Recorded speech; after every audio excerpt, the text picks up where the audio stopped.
Good morning. I want to thank Chase for sharing the pulpit with me this morning, and thank also Jeff, who is a member of our board of directors, and I see Derek out there too, who's been a friend now for a few years. It's good to be here. I'm very grateful to be able to join you and know your community, as some of you have taken time to come and learn about us. Crystal Sal, we're a human rights organization. We were founded by Episcopalians in El Salvador. We operate as well in Honduras and Guatemala.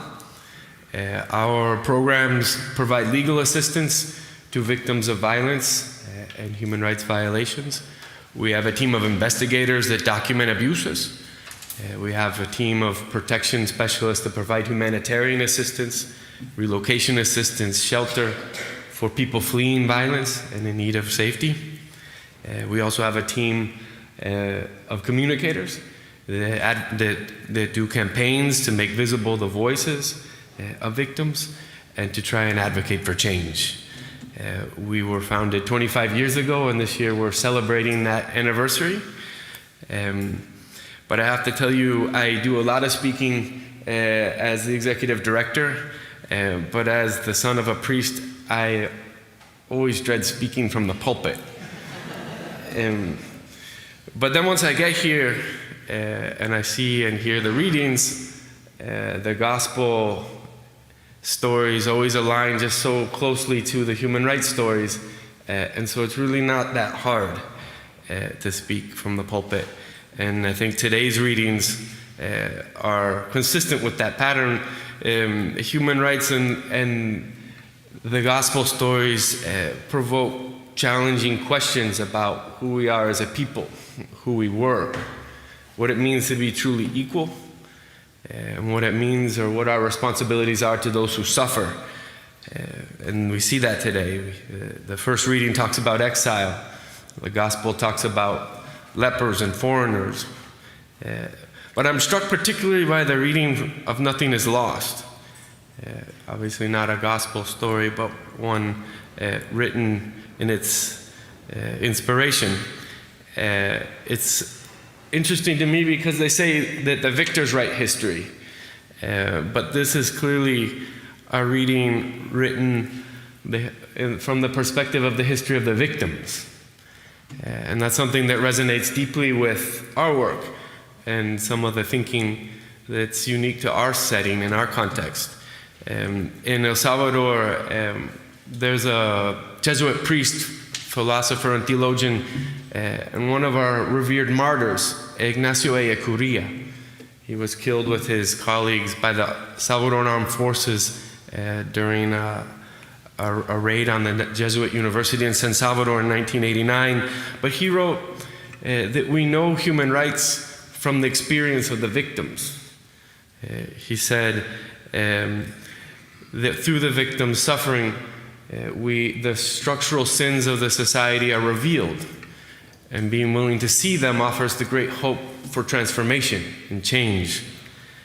So the stories of the victims, the truth of the victims, while it is difficult to hear, difficult to see, is seen as optimistic and hopeful. Because we're not bound by our past, we can work optimistically towards a better future. In our work, there was a moment where this idea that the truth of the victims transforms became really evident to us. Crystal Sal's lawyers are the legal representatives of a group of survivors of one of the worst massacres committed on the American continent in modern times, the El Mozote massacre. In the course of 3 days, the Salvadoran Armed Forces slaughtered 1,000 people in a village. And those people have been waiting 30 years for justice.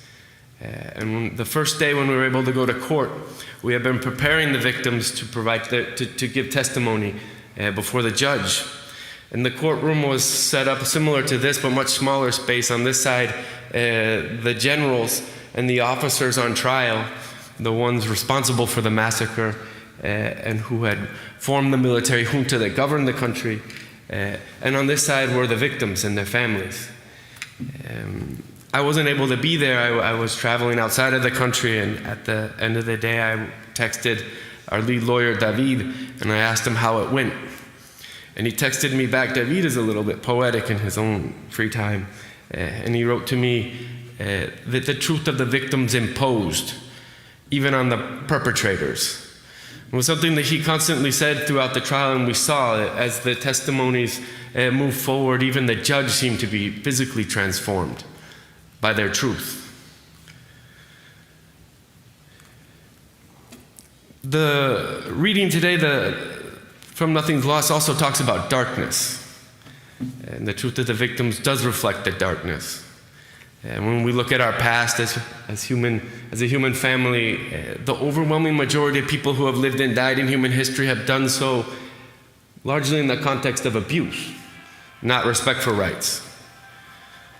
Nonetheless, in every generation, from every corner of the world, there have been people who've looked around at that darkness and dreamed of something better.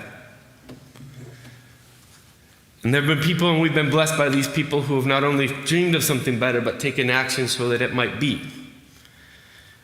Many of those people never saw the changes that they were looking for in their own lifetimes.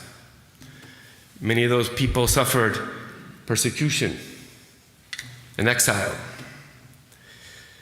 But their work, their visions, contributed to historic change. And we are all the beneficiaries of it, the inheritors of those visions.